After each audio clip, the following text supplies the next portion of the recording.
Is this thing on? Welcome back to Big Mouth and fancy seeing you here, and you are very welcome, my friends, and especially my enemies. Come in, sit down, no touching.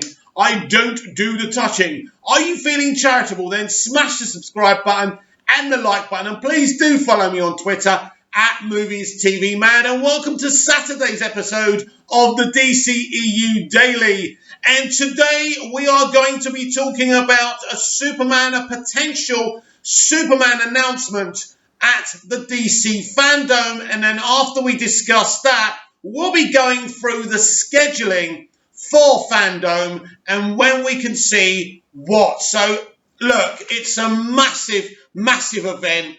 What AT&T and the newly formed Warner Media by AT&T have done have brought real hype to their number one IP, and this is so big and this is so exciting.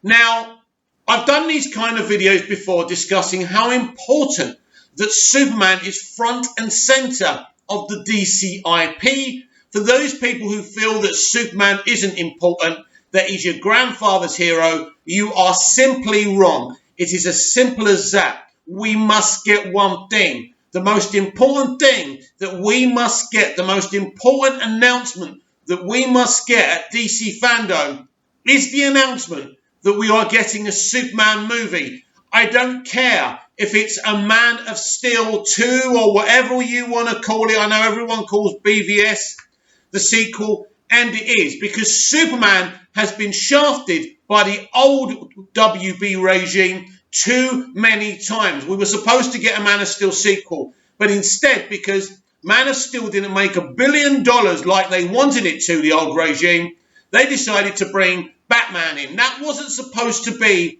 what was supposed to happen. It wasn't even what Zack Snyder wanted himself. He wanted to do a Man of Steel sequel focusing on just Superman. Batman was supposed to get his own standalone movie. Ben Affleck was always supposed to play this, older Batman, this grittier Batman in his own movie. And I think they were still going to do the kind of Dark Knight Returns thing. I even heard rumours that they were going to do a Dark Knight Returns Part 1 and 2, and Superman, a.k.a. Henry Cavill, was going to cameo in that, and it was going to be, a copy and paste of the graphic novel by Frank Miller, which would have been awesome. But they went down a different direction where Man of Steel didn't make $1 billion. So even though I love BVS and I still think it's a great sequel for Cavill's Superman, and they did a great job with that movie, I still would have preferred a Man of Steel 2, a direct sequel to Man of Steel, and Ben Affleck front and center in his own Batman movie. But absolutely, BVS is one of the great comic book movies of all time, and I certainly am not saying that I would wish that movie away. But Superman has been shafted by the old WB regime too many times, and it can't happen now. And now a lot of fans are talking about a secret movie to be announced. Now, I don't know how true this is because I haven't read all the details. I have just signed up for notifications for DC fandom, and I've got a list of the scheduling which we will go through very shortly after we finish discussing Superman. Now, my gut feeling here is that, and this is just my opinion, by the way, I don't think we are going to hear.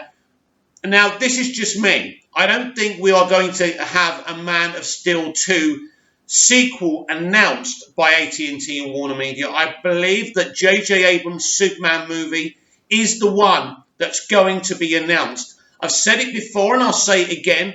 J.J. Abrams didn't sink half or 3/4 of his fortune just to make Justice League Dark into Warner Brothers. He didn't just sink his money into WB, Warner Media, AT&T, this partnership, for no reason. Yes, he's going to do other DC stuff, and that's great, but he's one of the biggest Superman fans there is in Hollywood. We know that he already wrote a script many years ago, and it just didn't happen, and that was a shame. But now he's a big name. Whatever you think of him, whatever you think of The Rise of Skywalker and The Force Awakens, and I'll be clear about that, none of the negative things that happened in the sequel trilogy of Star Wars was anything to do with JJ. They trampled all over the man's vision. Because we saw that in The Last Jedi. They shafted the man, and then they brought him back out of desperation for the Rise of Skywalker. Then they didn't even use his cut of the movie. The man was shafted. So people blaming JJ for that are wrong. JJ Abrams created and wrote Alias. He co-created and co-wrote the first season of Lost. The man is a bloody genius. Mission Impossible 3 is a great movie, and so many other things that he's done are amazing. This man will make a great Superman movie, trilogy, whatever. If the first Superman movie works that he's doing or potentially doing, then we go from strength to strength. For me, I am not that bothered if it's a direct sequel to BVS, or should we say, listen, here's the problem. We've got Zack Snyder's Justice League. Potentially, that's going to be called Zack Snyder's Justice League Part 1. And if that happens, there's going to be no one more excited than me. And it's always been my prediction that Cavill will carry on doing the Justice League sequels with Zack.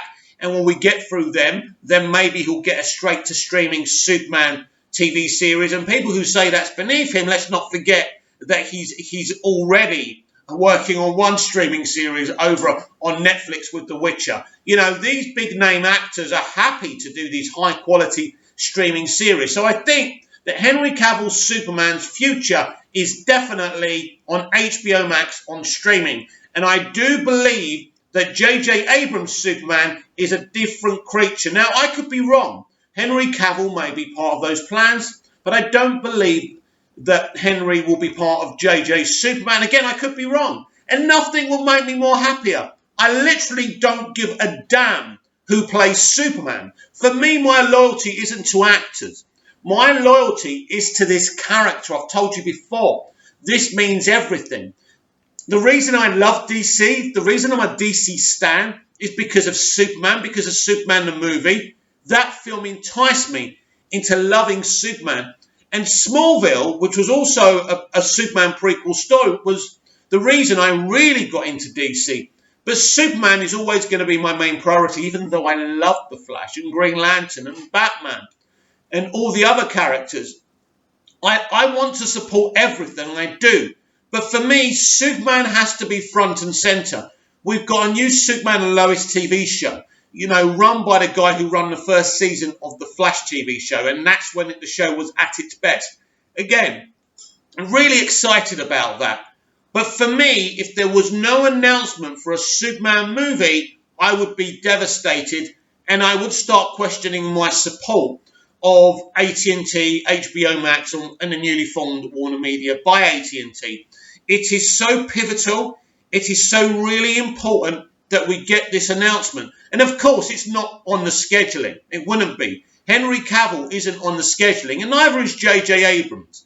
But this is going to be, August the 22nd is going to be a day full of surprises. And one of those surprises, not that it would be much of a surprise, even Damon Lindelof, who worked really well with J.J. Abrams, and not only just on Lost, but on other projects as well, when he was asked, didn't deny it. He admitted J.J. Abrams is a big fan and he would do a great job with a Superman movie or a trilogy of movies or a quadruple of movies, right?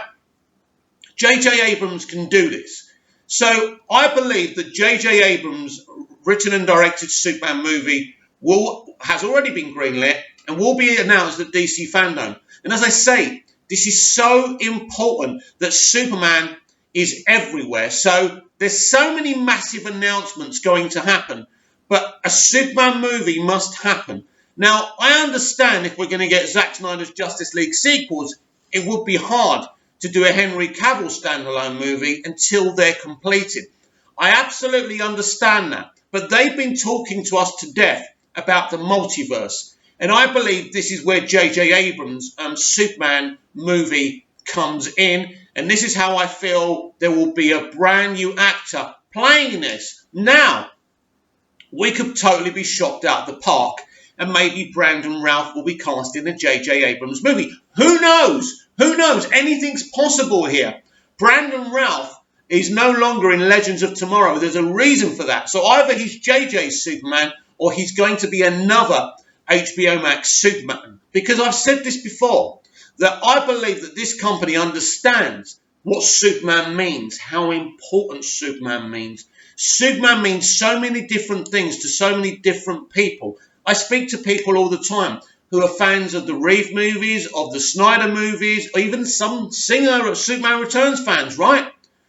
This is going to be a platform for everyone now. Everyone's going to get what they want. Henry Cavill is part of Zack Snyder's world over on HBO Max. I've explained this a dozen times since Zack Snyder's Justice League was announced by AT&T and Zack himself. This is why Henry was on that Man of Steel stream that day, right? So there's no need to panic. I'm very confident that Henry Cavill has a future to play, but I believe what J.J. Abrams is going to do, potentially going to do here, is something completely different. So as I say, it is very important that we get a Superman movie announcement at DC Fandome. And if we don't, for me, it's a deal breaker. Right, let's look at this scheduling because it's very, very exciting for DC Fandome. So let's look at Hall of Heroes first. Now, I will tell you that these times are actually American times. Unfortunately, us people in Europe have to work out our own timings. But what I will say to you, European brothers and sisters and people who don't have a gender, basically, we're going to have an even longer day than the Americans. And bring it on. Drink your coffee, drink your scotch, do whatever keeps you up, because this is the biggest day of our geek life. So Wonder Woman 1984 panel, Saturday, the 22nd of August, of course, 20 o'clock, basically 2000 hours, so that's 8 p.m. in the evening. Warner Brothers Games Montreal. Now, this is an interesting one. This kicks off at 8:30 p.m. Now, I'm told that a Batman game by Warner Brothers Games Montreal will be announced. A Batman game, I'll repeat that. So we'll see what happens there. Then we're getting a Sandman Universe Entertainment panel. 2045 Hall of Heroes. Multiverse 101 panel, Saturday the 22nd of August at 9:15 p.m. Introducing Flash panel, Saturday the 22nd of August at 9:45 p.m. And I'm told that this is the movie panel, is it? And I've been told that Andres Muschietti and Ezra Miller are definitely involved. And for those of you still wanting Warner Brothers to sack Ezra Miller for that April Fool's joke, sorry, you are becoming a bad joke. He's going nowhere. The Suicide Squad panel, James Gunn's Suicide Squad panel, Saturday the 22nd of August at 10 p.m. at night. Looking forward to that. Boss Females of Colour, Saturday the 22nd of August again at 10:45 p.m. Legacy of the Bat panel at 11:15 p.m. Chris Daughtry performance, Saturday the 22nd of August, 11:30 p.m. Jim Lee's portfolio review at 23:45. The Joker, put on a happy face at 23:45. Surprise DC Comics panel. Surprise DC Comics panel. Now, this is interesting. And I do believe this could be the one with J.J. Abrams. Again, they're not going to reveal all their cards. So, surprise DC Comics panel at midnight. So, I'm predicting that is J.J. Abrams' Superman announcement. I'm Batman. The voices behind the mask. Sunday at midnight. So, this is a long one. The Snyder Cut of Justice League is at 1:45. Now, actually, because I'm signed up from Cyprus, these may be my timings. So if I'm giving you the wrong timings here, I apologise. It does look like these are the Cyprus timings. But anyway, I'm just reading to you what I'm seeing. So this is kind of cool for me, but not for you. But anyway, these are my timings, it looks like. Sorry about that. Anyway, Black Adam panel, 1 a.m. Wow, can't wait for that. CNN Heroes, Real Life Heroes, at 1:30 a.m. And here's another one. To be announced at 1:45. This is another one. So we have two mysterious panels. So I think it's safe to say These are definitely maybe one movie and one TV show, probably streaming on HBO Max. That's how I feel about that. Aquaman panel, 2 a.m. These are my times, right? These are the times I'm going to have to stay up to. This is nuts, right? Ask Harley Quinn at 2:15 a.m. Wow, as I say, this is going to be one hell of a day. Wonder Woman 80th celebration, 2:15 a.m. Shazam panel at 2:30 a.m. As I say, subscribe to this. Subscribe to DC Fandom to get your own times. I'm sorry I'm not telling you the American times, but at the end of the day, I am from Cyprus, and this does help me out. But this doesn't help you out, but it just shows you the kind of panels they have. So, yes, we've got Shazam panel at 2:30 a.m. here in Cyprus. Wonder Woman 1984, Sunday the 23rd, 2:45 a.m. because these are my timings. Suicide Squad, Kill the Justice League game. And I'm going to have to be up to 3 a.m. to actually see this. Wow, this is nuts. The Batman panel. Oh, you see? Yeah. The Batman panel. Now, that's 3:30 a.m. my time.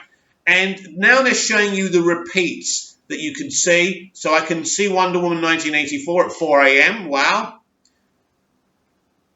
And I think,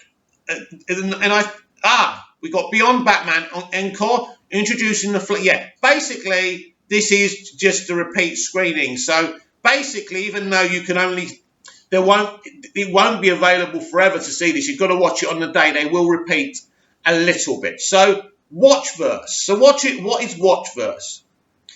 That's the Flash panel, the League of One. I think that's to do with, is that Dwayne Johnson? Italy Loves DC panel at 8:30 p.m. Live Like a DC Superhero at 8:30 p.m. Black Lightning panel at 20:45. Truth, Justice, and the DC Comics. That's at 20:45. New Voices of Wonder Woman. No point me telling you these times because they don't apply for you. Actually, Pennyworth panel. Wow, that's awesome. DC's Legends of Tomorrow. Rendezvous with DC France. Reintroducing Nubia. The expansion of DC's Watchmen. Real life superheroes. Doom Patrol. Static Shock episode screening. Wow. Injustice 2. I'm Latix. What's your superpower? I think that says. Deathstroke's Knights and Drafts.